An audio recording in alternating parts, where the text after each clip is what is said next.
دوستوں اور بزرگوں، حسن خاتمہ کا مضمون بیان ہو رہا ہے کہ ایمان والی جو دولت ہے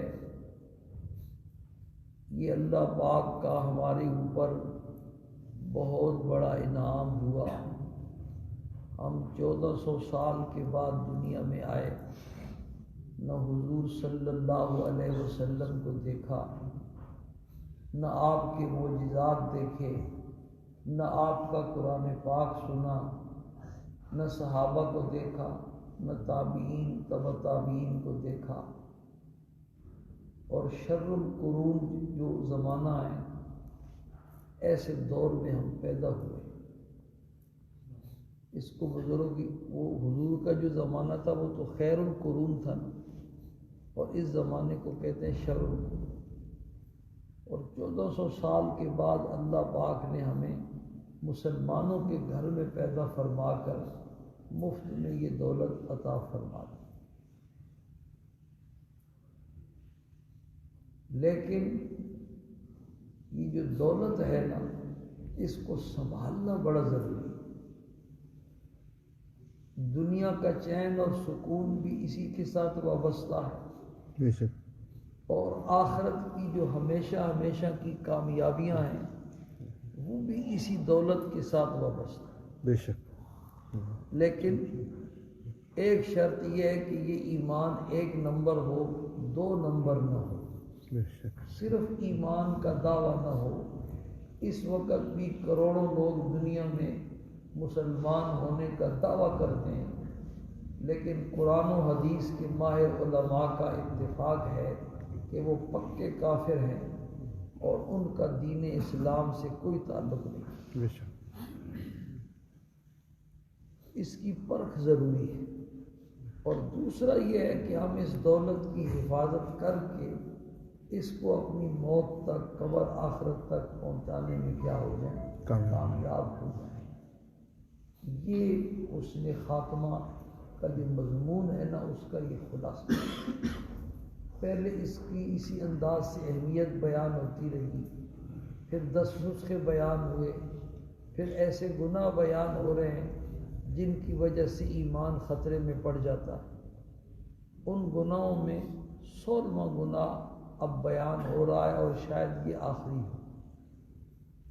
16واں گناہ اولیاء اللہ کی گستاخی اور بے ادبی، اللہ کے نیک بندوں کو ستانا، ایذا پہنچانا، دل میں ان کا حسد رکھنا، بغض رکھنا، کینہ رکھنا،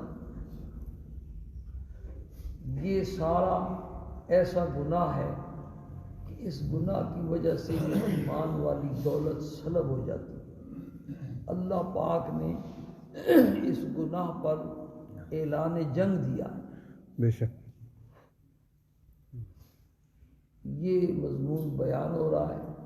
پھر اولیاء اللہ کی تعریف بیان ہوئی کہ اولیاء اللہ کون ہوتے ہیں، ان کے اللہ کا ولی بننے کی شرطیں کیا ہیں، پھر ان کے درجات بیان ہوئے، اور ان میں سب سے پہلا درجہ انبیاء علیہ الصلوۃ والسلام کا، جن میں سب سے بڑا مقام ہے ہمارے آقا کا صلی اللہ علیہ وسلم۔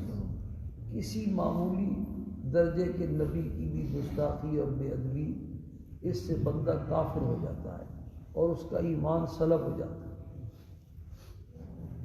انبیاء کے بعد جو دوسرا درجہ ہے نا ولایت میں، وہ ہے صحابہ کرام رضوان اللہ تعالی علیہ مجمعین کا۔ صحابہ سارے اولیاء کے سردار ہیں۔ بے شک، جس صحابی کو کسی نبی کی بھی ایک لمحہ اور ایک جھلک نصیب ہو گئی، اس کو ولایت کا وہ درجہ نصیب ہوا ہے کہ ساری دنیا کے اولیاء، غوث، قطب اور ابدال مل کر اس کا مقام تو بڑا اونچا ہے، اس کی گرد پاک کو بھی نہیں پہنچ سکتی۔ سبحان اللہ۔ یہ سارا آپ سن چکے ہیں۔ صحابہ کرام کے بارے میں پھر کئی باتیں آپ نے سنی ہیں۔ اب جو آخری بات چل رہی ہے صحابہ کرام کے بارے میں، وہ یہ چل رہی ہے کہ یہ ہمارے ایمان کا جز ہے، اور یہ عقیدے کا حصہ ہے کہ ہمارا یہ ایمان ہو کہ صحابہ کرام رضوان اللہ تعالی علیہم اجمعین سارے کے سارے آل ٹو آل جنتی ہیں. بے شک. جس نے ایمان کی حالت میں حضور کو دیکھ لیا بس وہ جنتی ہے. بلکہ علماء نے تو لکھا جس نے خواب میں بھی حضور کی زیارت کی وہ بھی جنتی ہے. بے شک. صحابہ سارے جنت میں جائیں گے. اس لیے صحابہ کے بارے میں اپنے دل کو بالکل پاک اور صاف رکھنا چاہیے. ان سے جو معمولی کمی کوتاہی سال میں ایک آدھ دفعہ ہوئی اس کے بارے میں آپ سن چکے ہیں. یا تو پہاڑوں جیسی ان کی نیکیاں، اللہ نے ان نیکیوں کے صدقے میں اس گناہ کو معاف کر دیا اور پھر انہیں توبہ کی توفیق دی. ایسی توبہ جو ان کی شایان شان تھی. بعض کے بارے میں حضور نے فرمایا اس نے ایسی توبہ کی ہے کہ اگر مدینے کے 70 آدمیوں پر تقسیم کر دی جائے سب کی مغفرت ہو. سبحان اللہ. اور بعض کے بارے میں یہ فرمایا اس نے ایسی توبہ کی ہے پورے مدینے والوں پر تقسیم کر دی جائے تو سب کی مغفرت ہو جائے. سبحان اللہ. اور بعض کے بارے میں فرمایا میں خود دیکھ رہا ہوں بھائی وہ تم اس کے بارے میں کچھ اب وہ تو آپس میں دوست ہوتے تھے، تم کچھ کہہ رہے ہو میں خود دیکھ رہا ہوں کہ وہ جنت کی نہروں میں غوطے لگا. سبحان اللہ. اس لیے صحابہ کے بارے میں جس کے دل میں کوئی میل بھی آ جائے نا تو اس کا ایمان خطرے میں ہے. اس کے خاتمے کے خراب ہونے کا کیا ہے خطرہ. اس لیے یہ ایمان ہونا چاہیے کہ صحابہ سارے کے سارے کیا ہے جنت. عام مسلمانوں کے ساتھ عدل والا معاملہ بھی ہوگا، فضل والا معاملہ بھی ہوگا، وہ سارا آپ سن چکے ہیں. اور صحابہ کے ساتھ فضل ہی فضل والا معاملہ ہوگا. قرآن نے کہا 2 آیات، اگر یہ ساری آیات میں آپ کو سناؤں تو صرف آیات پر سال لگ جائے. میں صرف ایک نمونہ دکھا رہا ہوں. 2 آیات میں نے آپ کو گزشتہ جمعے سنائی تھی جن میں قرآن نے سارے صحابہ کے جنتی ہونے کا اعلان کیا ہے اور جنتیوں کو جو سب سے آخر میں انعام ملے گا اللہ کی رضا والا اس کا اعلان کیا ہے کہ میں ان کو دنیا ہی میں دے چکا ہوں. قرآن نے کہا وَرِضْوَانٌ مِّنَ اللَّهِ اکبر. جنت کی ساری نعمتیں ذکر کر کے آخر میں فرمایا وَرِضْوَانٌ مِّنَ اللَّهِ اکبر.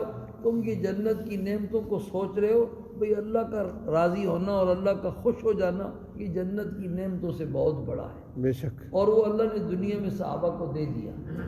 اور بزرگوں نے، محدثین نے، مفسرین نے، اس فن کے جو ماہرین ہیں انہوں نے لکھا ہے کہ جس آدمی کے لیے اللہ ایک دفعہ کہہ دے میں اس سے راضی ہو گیا تو اللہ کو تو ماضی کا بھی علم ہے، مستقبل کا بھی علم ہے، دل کا بھی علم ہے کہ آگے اس کے ساتھ کیا ہونے والا ہے. بس یہ گارنٹی ہے کہ اللہ آپ اس سے کبھی ناراض نہیں ہوں گے. وہ اسی رضا کی حالت میں دنیا سے جائے. بے شک. 2 آیات اس پر آپ گزشتہ جمعے سن چکے ہیں. تیسری آیت یہ سنانی تھی کہ ہمارا شمار کدھر بھی ہمارا کیا ہوگا. اس کے لیے میرے 2 بزرگ بڑے دور سے تشریف لائے. اللہ کرے آج اس کی نوبت آ جائے کہ ہم کس شمار میں. سورہ حدید میں 28واں پارہ ہے اور 28ویں پارے کی دوسری صورت ہے جس کا نام کیا ہے؟ سورہ حدید. حدید نہیں، سورہ حشر. کیا نام ہے؟ سورہ حشر. سورہ حشر میں اس امت کے 3 طبقوں کا اللہ پاک نے بڑی تفصیل کے ساتھ بیان فرمایا ہے.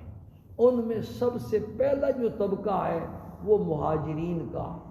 للفقراء المہاجرین الذین اخرجوا من دیارہم واموالہم یبتغون فضلا من اللہ ورضوانا وینصرون اللہ ورسولہ اولئک هم الصادقون. اس پوری آیت میں جتنے لوگوں نے بھی مکہ مکرمہ سے یا دوسرے علاقوں سے ہجرت کر کے مسلمان ہونے کی نیت سے مدینہ منورہ تشریف لائے تھے ان سب کی بڑی تعریف کی ہے اور بڑی صفات بیان فرمائی ہیں. بھئی ان کو معمولی مت سمجھو.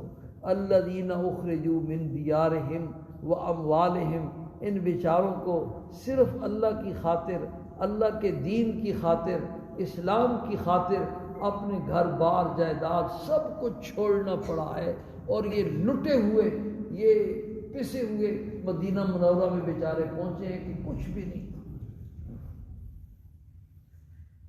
اور اس سے مقصود کیا تھا؟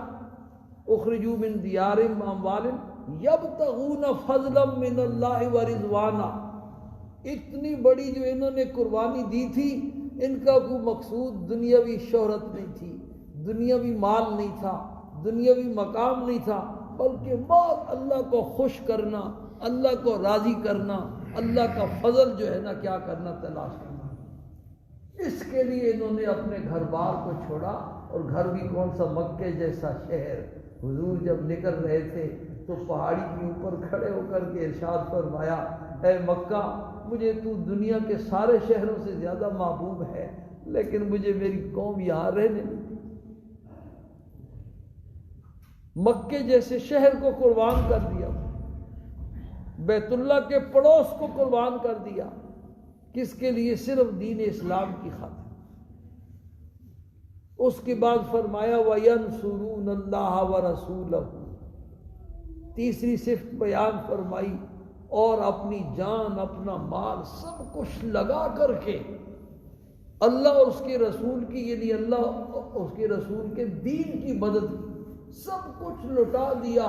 جہاں آپ نے ارشاد فرمایا بس کھڑے ہو گئے، جان کی پرواہ نہیں کی، بیوی بچوں کی پرواہ نہیں کی، گھر بار کی پرواہ نہیں کی، کاروبار کی، جہاں بھیجا آپ نے آپ چلے گئے۔ اور آخری جو جملہ ہے قرآن کا وہ اصل سنانا تھا۔ یہ اس امت کی پہلی جماعت مہاجرین کا تذکرہ کر کے، ان کی صفات بیان کر کے اللہ ارشاد فرما رہے ہیں اولئک هم الصادقون، اولئک هم الصادقون، یہ قول اور عمل کے سچے ہیں۔ جو زبان سے نکلا ہے دل میں بھی وہی ہے، اور پھر اس کو پورا کر کے دکھایا۔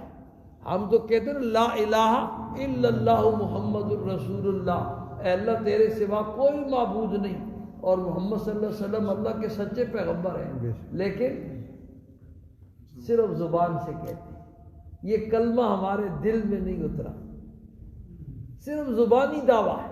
فرمایا نہیں، انہوں نے جو زبان سے کہا اس کو پھر عملی طور پر سچ کر دکھایا، بے شک اللہ کو معبود مان کر کے دکھایا، اور حضور کو اپنا رسول اور مقتدا اور پیشوا مان کر کے دکھایا، اور عمل کر کے دکھا دیا، سچ کر دکھایا۔ تو عقیدے کے بھی سچے، عمل کی بھی سچے، قول کے بھی کیا ہے بھائی سچے، اور کسی مہاجر کا استثناء نہیں، آل ٹو آل سارے مہاجرین اس میں، مکے سے ہجرت کرنے والے، یمن سے ہجرت کرنے والے، حبشہ سے ہجرت کر، جہاں سے بھی کوئی آیا ہجرت کر کے مدینہ منورہ میں آیا، سب کے لیے اللہ پاک نے صداقت کا تمغہ، اور قرآن پاک کی دوسری آیت میں صادقون اور صدیق اللہ نے ان کو کہا ہے بھائی، کامل مسلمانوں کو کہا، یا ایھا الذین آمنوا اتقوا اللہ، اے ایمان والو اللہ سے ڈر جاؤ، اور اللہ سے ڈر کر اس کی نافرمانیوں کو چھوڑنے والے بن جاؤ۔ اے اللہ، یہ تو بڑا مشکل کام ہے۔ فرمایا اگر تم تقوی اختیار کرنا چاہتے ہو تو پھر اس کا طریقہ کیا ہے؟ وَكُونُوا مَعَ الصَّادِقِينَ، جو سچے لوگ ہیں، عقائد کے بھی سچے ہیں اور عمل کے بھی سچے ہیں، قول کے بھی کیا ہے؟ سچے ہیں، کامل مسلمان ہیں، ان کی صحبت اختیار کر لو، اللہ والوں کی کیا کر لو؟ صحبت اختیار کر لو۔ جب ان کی صحبت اختیار کرو گے تو آہستہ آہستہ تقوی والی زندگی نصیب ہو جائے گی انشاءاللہ۔ تو صحابہ سب کو اللہ نے اس مہاجرین کو کیا کہا؟ صادق۔ اس کے بعد اگلی آیت میں دوسرا طبقہ اس امت کا کیا ہے؟ انصار، والذین تبوؤا الدار والایمان من قبلہم، اور وہ لوگ جنہوں نے دار ہجرت کو، دار سے مراد کیا ہے؟ دار ہجرت، جہاں حضور نے ہجرت کر کے آنا تھا، اس مدینہ منورہ کو اور ایمان کو اپنے دل میں جگہ دے دی اور مدینہ میں اپنا ٹھکانہ بنا لیا. یحبون من ہاجر الیہم، جو لوگ اپنا وطن قربان کر کے ان کے شہر میں آتے ہیں یہ ان سے محبت رکھتے ہیں. آج دنیا کے ہر ملک میں، ہر شہر میں ملکی اور غیر ملکی کا سوال پیدا ہو جاتا ہے، وطنی اور غیر وطنی کا سوال پیدا ہو جاتا ہے. سعودی عرب میں اب بھی جتنے کام کرنے والے ان کو اجنبی کہتے ہیں، لیکن وہ مدینہ منورہ میں آنے والے مسلمانوں کا انہوں نے استقبال کیا، ان کا اکرام کیا اور ان کو ایسی چاہت اور ایسی محبت دی جیسے ان کے خونی رشتہ دار. اور فرمایا وَيُؤْثِرُونَ عَلَىٰ أَنفُسِهِمْ وَلَوْ كَانَ بِهِمْ خَصَاصَةٌ، اپنے اوپر ان کو بھی کیا دیتے ہیں؟ ترجیح دیتے ہیں اگرچہ خود بھوکے پیاسے. بڑی ٹھیک ہے، ٹھیک. ایثار ایسا ایثار مفسرین نے ایک نہیں 20 واقعات اس آیت کی تفسیر میں انصار کے ایثار کے نقل کی. ایک بڑا مشہور واقعہ ہے، حضور صلی اللہ علیہ وسلم تشریف فرما ہے. ایک آدمی آیا، سوالی آیا اور اپنے فقر و فاقہ کی شکایت کی، بھوکا ہوں. تو آپ صلی اللہ علیہ وسلم نے آدمی دوڑایا ازواج مطہرات کے گھر. پہلے ایک کے گھر میں وہاں سے جواب آیا پانی کے سوا کچھ نہیں. پھر دوسرے گھر میں 9 گھر تھے. حضور صلی اللہ علیہ وسلم 9 گھروں میں باری باری آدمی جاتا رہا اور ہر گھر سے یہی جواب آیا اللہ کے پیغمبر آج تو گھر میں پانی کے سوا کچھ نہیں. لطیفہ بھی ہے کہ مولوی صاحب کو پہلے اپنے گھر سے چندے کی ابتدا کرنی چاہیے. حضور نے پہلے آدمی کہاں دوڑایا بھائی؟ اپنے گھر. مولوی صاحب نے صدقے کی ترغیب دی تو گھر گیا تو گوشت پکا ہوا تھا. وہ کہا یہ گوشت کہاں سے آیا؟ بیوی کہتی ہے وہ جو تو بیان کر رہا تھا کہ صدقہ کرو وہ صدقہ کیا ہے نا، باقی تقسیم کر دیا، کچھ گھر میں بھی پکایا. او اللہ کی بندی میں تو وہ دوسروں کو کہہ رہا ہوں. تو نے یہ کیا سبب کر دیا؟ حضور نے پہلے آدمی کہاں پہ جائے؟ اپنے گھر. اپنے گھروں میں. 2 جہانوں کے سردار ہیں اور گھر کی حالت یہ ہے 9 گھر ہیں اور ہر گھر سے جواب آ رہا ہے آقا آج گھر میں سوائے پانی کے کچھ نہیں.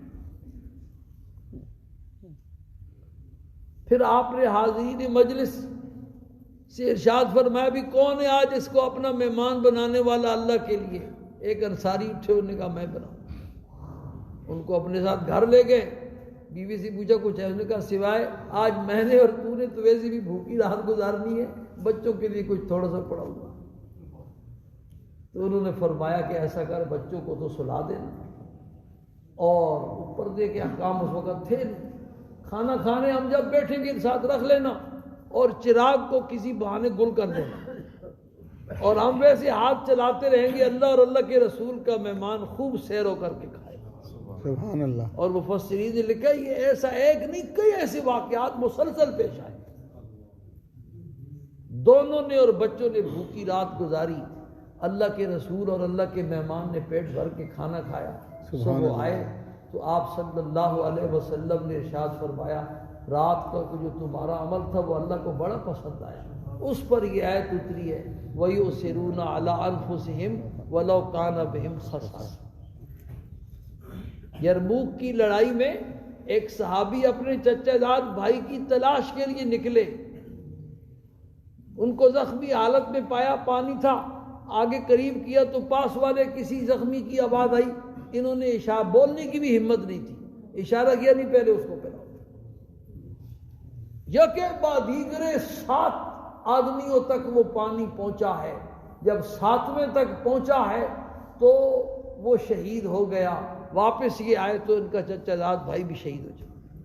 خود پیاسے مر گئے لیکن دوسروں کو اپنے اوپر ترجیح دی. اس کو کہتے ہیں وَيُؤْثِرُونَ عَلَىٰ أَنفُسِهِمْ وَلَوْ كَانَ بِهِمْ خَصَاصَةٌ. یہ کس کی تعریف اللہ نے فرمائی بھائی؟ انصار کی. اس کے بعد فرمایا وَمَن يُوقَ شُحَّ نَفْسِهِ فَأُولَٰئِكَ هُمُ الْمُفْلِحُونَ، جو اپنے نفس کے بخل سے بچا دیا گیا، اپنا سب کچھ مہاجرین کو دے دیا، اپنی جائیداد اموال تقسیم کر دیے، اور تقسیم کر کے آدھا مہاجر کو دے دیا اور آدھا اپنے پاس رکھا۔ حضرت عبد الرحمن ابن عوف اور سعد ابن ربیع دونوں کے درمیان اللہ نے بھائی چارہ قائم کیا، آپ صلی اللہ علیہ وسلم نے بھائی چارہ قائم فرمایا۔ تو سعد ابن ربیع نے کہا بھی میں بڑے مال والا ہوں انصار میں، آدھا مال تیرا اور آدھا میرا ہے، اور میری 2 بیویاں ہیں، تو پسند کر ان میں سے جو تجھے پسند آتی ہے، میں اس کو طلاق دے دوں گا، عدت گزار کے تو اس سے نکاح کر لینا۔ ہے کوئی ایسا بھائی دین کے لیے ایسی قربانی دینے والا؟ حضرت عبد الرحمن ابن عوف نے فرمایا بھی اللہ تجھے تمہارا مال بھی اہل بھی مبارک کرے، مجھے بازار کا راستہ دکھا۔ تاجر تھے اور انہوں نے بڑا عطا فرمایا، اور یہاں تک مفسرین نے لکھا ہے کہ ہر ایک سے آگے بڑھتا تھا، یہاں تک کہ قرآن اندازی کرنی پڑی کہ کون سا مہاجر کس کے حوالے کیا جائے۔ لٹے پٹے آئے تھے، اپنا سب کچھ ان کو دے۔ تو یہ نکر کر کے آخر میں کیا فرمایا بھائی؟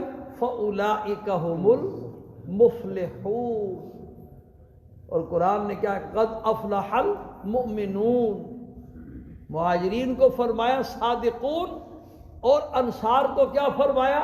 مفلحون۔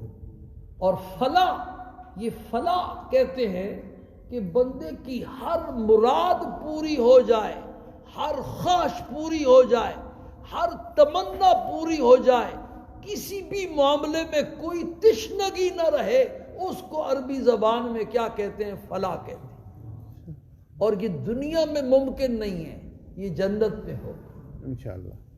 تو اس سے انصار کے سارے انصار کے جنتی ہونے کا اللہ نے آیت میں کیا کر دیا؟ اعلان کر دیا۔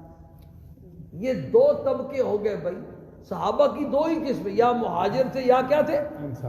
انصار۔ مہاجرین کو بھی صادقون فرما کر کامیابی کا پروانہ دے دیا، انصار کو بھی مفلحون فرما کر کے جنتی ہونے کی بشارت سنا دی۔ اس کے بعد ہمارا نمبر آ گیا، غور سے سنو، یہ آپ کو سنانا تھا۔ جو آیت میں نے خطبے میں پڑھی تھی، یہ بھی سورہ حشر کی آیت ہے، گھر میں جا کر کے تفسیر معارف القرآن کھول کے دیکھ لینا۔ والذین جاؤ من بعدہم، جو ان دونوں کے بعد دنیا میں آئے، یقولون، ان کو اللہ نے ایمان نصیب فرمایا، تو چونکہ ان کو ایمان ان کی قربانیوں کے صدقے میں ملا ہے بھائی، وہ اگر گھر بار کی قربانی نہ دیتے، بیوی بچوں کی قربانی نہ دیتے، اپنی جائیدادوں اور تجارت کو قربان نہ کرتے، چمٹے رہتے گھروں کے ساتھ، تو یہ دین آج ہمارے تک پہنچتا؟ ہم میں سے کوئی ہندو کی اولاد ہوتا، کوئی سکھ کی اولاد ہوتا۔ ان کی قربانیوں کے نتیجے میں یہ دین جو ہے نا پوری امت تک، پوری دنیا میں پہنچا ہے۔ بے شک۔ والذین جاؤ من بعدہم، جو ان کے بعد آئے، ان کا کیا کام ہے بھائی؟ یقولون ربنا اغفر لنا ولاخواننا الذین سبقونا بالایمان، اے ہمارے پالنے والے ہماری بھی مغفرت فرما، اور ہم سے پہلے جو ایمان والے گزرے ہیں ان سب کی مغفرت فرما، ان کے صدقے میں تو ہمیں یہ دولت ملی۔ تو بعد والوں کا کام کیا ہے؟ ایک تو ان کے لیے درجات کی بلندی کی دعا کریں، مغفرت کی دعا کریں، اور دوسرا کیا فرمایا؟ وَلَا تَجْعَلْ فِي قُلُوبِنَا غِلًّا لِلَّذِينَ آمَنُوا، اور اے اللہ ہم سے پہلے جتنے بھی ایمان والے گزرے ہیں، ہمارے دلوں میں ان کا کینہ اور حسد پیدا نہ کرنا۔ آمین۔ تو بعد میں آنے والی پوری امت، اس کو تیسرا طبقہ قرار دیا۔ اب تیسرے طبقے میں وہ شامل ہو سکتا ہے جس کے دل میں صحابہ کی محبت ہو، صحابہ کی عظمت ہو، صحابہ کے لیے دعائیں کرے، ان کے لیے ایصال ثواب کرے، ان کے لیے صدقہ خیرات کرے، ان کے نام کی عید الاضحیٰ کے موقع پر قربانیاں دے، ان کے لیے حج اور عمرے کرے، ان کے لیے دعائیں مانگے، اور اللہ سے یہ دعا مانگے اے اللہ صحابہ کے بارے میں میرے دل کو بالکل پاک اور صاف بنا۔ آمین۔ حضرت حسین رضی اللہ تعالی عنہ کے سامنے حضرت عثمان غنی رضی اللہ تعالیٰ عنہ کی شہادت کے بعد کسی نے برائی سے تذکرہ کیا تو حضرت حسین رضی اللہ تعالیٰ عنہ نے فرمایا تو مہاجرین میں سے ہے؟ اس نے کہا نہیں۔ فرمایا تو انصار میں سے ہے؟ اس نے کہا کہ نہیں۔ تو فرمایا بھائی وہ دو جماعتیں تو نکل گئی، اب یہ تیسری باقی ہے۔ والذین جاؤوا من بعدہم، اپنے دل میں کسی صحابی کا بغض رکھ کر کے تیسری سی بھی نکل جائے گا۔ اللہ کے بندے اپنے دل کو پاک اور صاف رکھ، اور دل کو پاک، اور کسی عام مسلمان کا بھی دل میں کینہ اور حسد ہو تو بندے کا خاتمے خطرے پہ پڑ جاتا ہے، اور صحابہ کا بغض ہو۔ حضرت عبداللہ ابن عمر ابن العاص رضی اللہ تعالیٰ عنہ سے روایت ہے، ہم مسجد نبوی میں حضور صلی اللہ علیہ وسلم کی خدمت میں بیٹھے ہوئے تھے، صحابہ کی مجلس لگی ہوئی تھی، آپ کچھ ارشاد فرما رہے تھے تو آپ نے فرمایا بھی ابھی آپ کے پاس ایک آدمی آنے والا ہے جو جنتی ہے۔ ہم نے دیکھا ایک صحابی آئے اندر، بائیں ہاتھ میں جوتیاں پکڑی ہوئی تھی اور وضو کے پانی کے قطرے چہرے سے ٹپک رہے تھے، آگے بیٹھ گئے۔ دوسرے دن پھر اس طرح مجلس لگی ہوئی تھی تو پھر آپ نے پھر یہی بات ارشاد فرمائی بھی ابھی ایک آدمی آ رہا ہے جو جنتی ہے۔ تو ہم نے دیکھا وہی کل والا آدمی اسی حال میں آیا کہ بائیں ہاتھ میں جوتیاں پکڑی ہوئی ہیں اور چہرے سے پانی کے وضو کے قطرے ٹپک رہے۔ پھر مجلس ختم ہو گئی۔ تیسرے دن پھر یہی ہوا، تیسرے دن پھر مجلس لگی ہوئی ہے تو آپ صلی اللہ علیہ وسلم نے فرمایا بھی ابھی ایک جنتی آنے والا ہے۔ صحابہ متوجہ دیکھا وہی آدمی پھر اسی حال میں آئے، اس کو کسی نے نہیں بتایا، بائیں ہاتھ میں جوتیاں پکڑی ہوئی ہیں اور چہرے سے وضو کے پانی کے قطرے ٹپک رہے ہیں۔ میرے دل میں خیال پیدا ہوا کہ اس کا کوئی راز معلوم کرنا چاہیے، یہ کون سا عمل کرتا ہے کہ حضور نے 3 دن مسلسل لگاتار اس کو جنت کی بشارت دی ہے۔ جب مجلس ختم ہوئی وہ باہر نکلا تو میں اس کے پیچھے لگ گیا اور میں نے کہا میری گھر والوں سے ہو گئی ہے لڑائی اور میں نے قسم کھا لی ہے کہ 3 دن میں گھر نہیں آؤں گا، مجھے اپنے گھر میں مہمان بناؤ۔ انہوں نے کہا آ جاؤ۔ یہ حضرت عبداللہ ابن عمر ابن العاص بڑے مشہور صحابی ہیں، یہ ان کا واقعہ، مہمان بننے والے، انہوں نے مہمان بنا لیا۔ کہتے میں 3 دن وہاں رہا، کھاتا رہا، پیتا رہا، دیکھتا رہا کیا عمل کرتا ہے۔ تو رات کو سونے سے پہلے تھوڑا سا ذکر کرتے تھے اور باقی عام مسلمانوں کی طرح نماز پڑھتے تھے۔ تہجد بھی نہیں پڑھی انہوں نے تینوں دن، فجر کی نماز اٹھ کے پڑھ لیتے تھے۔ 3 دن جب ختم ہو گئے تو میں نے اس کو کہا اللہ کے بندے میری کوئی گھر والوں سے لڑائی نہیں تھی، اصل میں بات یہ تھی حضور نے 3 دن تیرے بارے میں جنت کی بشارت سنائی، تو میں نے کہا کوئی تیرا عمل دیکھوں لیکن مجھے تو کوئی خاص عمل نظر نہیں آیا۔ تو انہوں نے فرمایا بھی میرا تو بس یہی عمل ہے عام مسلمانوں والا۔ پھر میں چل پڑا مایوس ہو کر کے، تو جیسے ہی میں چلا پھر مجھے واپس بلایا، کہا کہ نہیں ایک بات سنتے جاؤ کہ عمل تو میرا اتنا ہی ہے، میں عام مسلمانوں کی طرح نماز روزہ پڑھتا ہوں، لیکن میرا دل ہر مسلمان کے بارے میں بالکل صاف ہے، کسی مسلمان کا کوئی حسد اور کینہ میرے دل میں نہیں۔ تو انہوں نے کہا یہی وہ تیری بات ہے، راز ہے جس کی وجہ سے آقا نے 3 دن تجھے جنت کی بشارت سنائی۔ تو عام مسلمان کے بارے میں آدمی کے دل میں میل آ جائے، صحابہ کرام تو بھائی صحابہ کے بارے میں اپنے دلوں کو بالکل صاف کرو۔ آج کل کے لیکچرار اور نئی ریسرچ کرنے والے پروفیسر، ڈاکٹر، یونیورسٹیوں کے پڑھے ہوئے ان کی باتیں سن کر کے، ان کی کتابیں پڑھ کر کے، ان کے مضامین پڑھ کر کے صحابہ کے بارے میں بدگمان مت ہو۔ صحابہ کا مقام سمجھنا ہے تو قرآن و حدیث سے اللہ پاک ہم سب کو اس کی سمجھ نصیب فرمائے، اس کا یقین نصیب فرمائے اور عمل کی توفیق نصیب فرمائے۔